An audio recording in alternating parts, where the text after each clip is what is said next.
6 p.m. Pakistan Standard Time. Assalamu alaikum. This is Radio Pakistan. The news read by Aisha Nayab. First, the headlines. Prime Minister is in Uzbekistan to participate in 16th Summit of Economic Cooperation Organization. Anwarul Haqqaqar says interim Afghan government must ensure that terrorist outfits do not use Afghan soil for their sordid designs.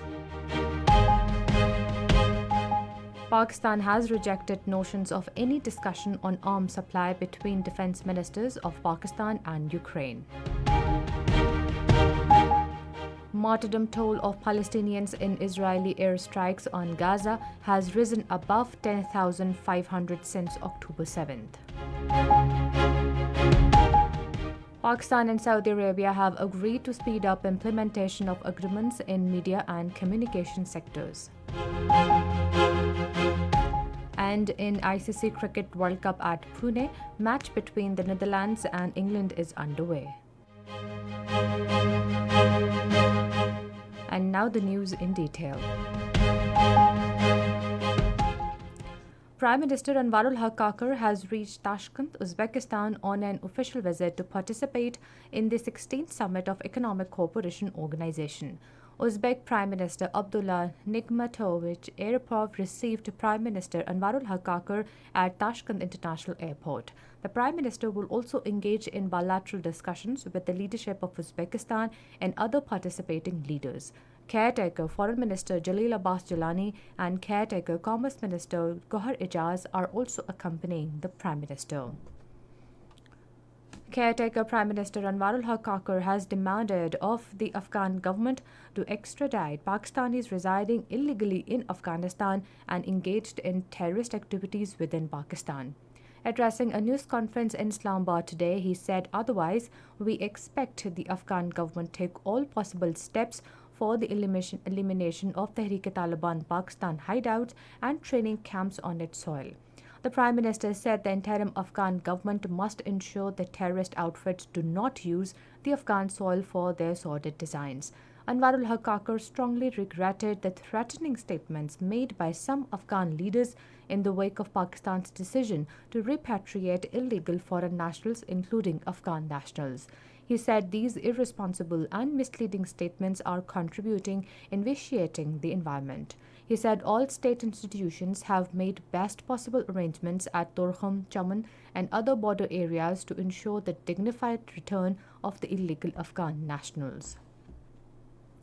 The Prime Minister also highlighted the registered Afghan refugees are free to live and do business in Pakistan.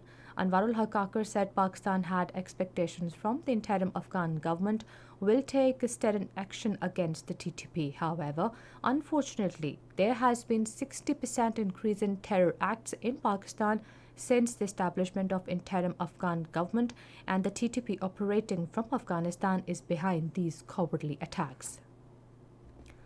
The repatriation of illegal foreign nationals, including Afghans, to their home countries is continuing. The government continues to facilitate the repatriating undocumented Afghan nationals at Torkham and Chaman border crossings. Thousands of Afghans have been repatriating to their homeland through Pak-Afghan border on a daily basis. Pakistan has rejected the notions of any discussion on arms supply between defense ministers of Pakistan and Ukraine.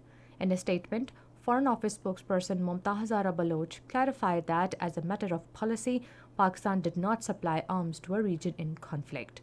She said that this topic was not discussed during the yesterday's telephonic conversation between the ministers of defense of Pakistan and Ukraine. She said that Islamabad has not supplied, nor does it intend to supply, any arms to Kyiv. The spokesperson said that Pakistan had stressed the need for a negotiated solution to the conflict in Ukraine. The Palestinian Health Ministry in Gaza said that 10,569 people have been martyred by Israeli airstrikes on the besieged strip since October 7th. This figure also includes 4,324 children. Moreover, 89 United Nations workers have also been killed so far since Gaza conflict started last month. Hamas has denied its involvement in killing civilians in Israel.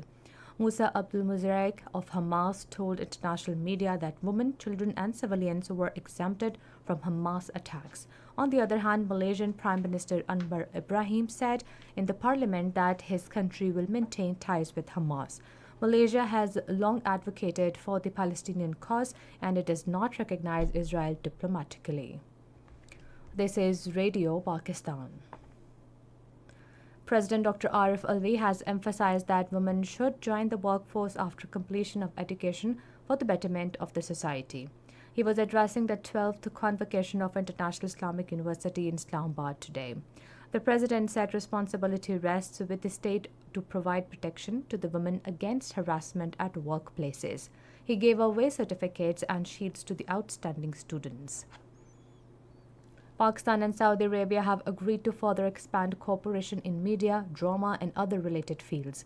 The understanding came at a meeting between caretaker Minister for Information and Broadcasting, Murtaza Solanki, and Saudi Ambassador to Pakistan Nawaf bin Saeed Al Maliki. They also agreed to speed up implementation of agreements between Pakistan and Saudi Arabia in the field of media and communications. Speaking on the occasion, the Information Minister said as a founding member, Pakistan will continue to play its full role in the further strengthening of the OIC. Ambassador of Ethiopia Jamal Bakr Abdullah called on Sindh Chief Minister Maqbool Bakr in Karachi today. Bilateral relations, trade, rehabilitation of flood affectees and other issues came under discussion on the meeting. The Chief Minister expressed a hope after the start of the Ethiopian airline from Karachi that trade and people-to-people relations between two countries will further augment. The ambassador said that with the start of this airline, arrival of traders will be easy now. Minister for National Health Services Dr. Nadeem Jan has said that the interim government is taking effective measures to prevent citizens from the Congo virus. In a statement, the minister said since the outbreak of Congo virus in Balochistan, the Ministry of Health has been monitoring the current health situation and it is in full contact with the provincial governments. He made it clear that there is no vaccine to prevent Congo fever. Pakistan's ambassador to the United States, Masood Khan, has urged Pakistani American tech entrepreneurs to invest in promoting Pakistan's tourism and digitalization of its industry. Addressing a session of the annual Open Silicon Valley Forum 2023 in San Francisco, he said with digitalization of necessary information, tourism sector of Pakistan will witness a transformative change.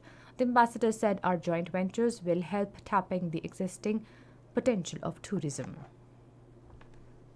New Delhi, Controlled State Investigation Agency carried out raids at various places in Srinagar, Islamabad, Pulwama and Jammu districts of Indian illegally occupied Jammu and Kashmir and harassed the residents today.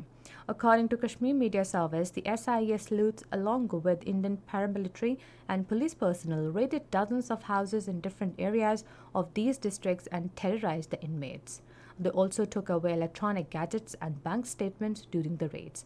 Meanwhile, the US-based news agency Associated Press in a report highlighted the curbs imposed by the Narendra Modi-led Indian government on the freedom of expression and peaceful protest in occupied Kashmir.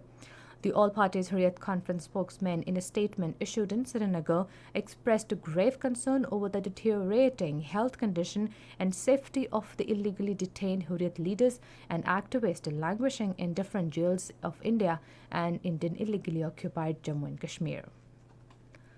In the ICC Cricket World Cup, chasing a victory target of 340 runs against England in Pune, Netherlands was 3-0 in 2.5 overs a short while ago.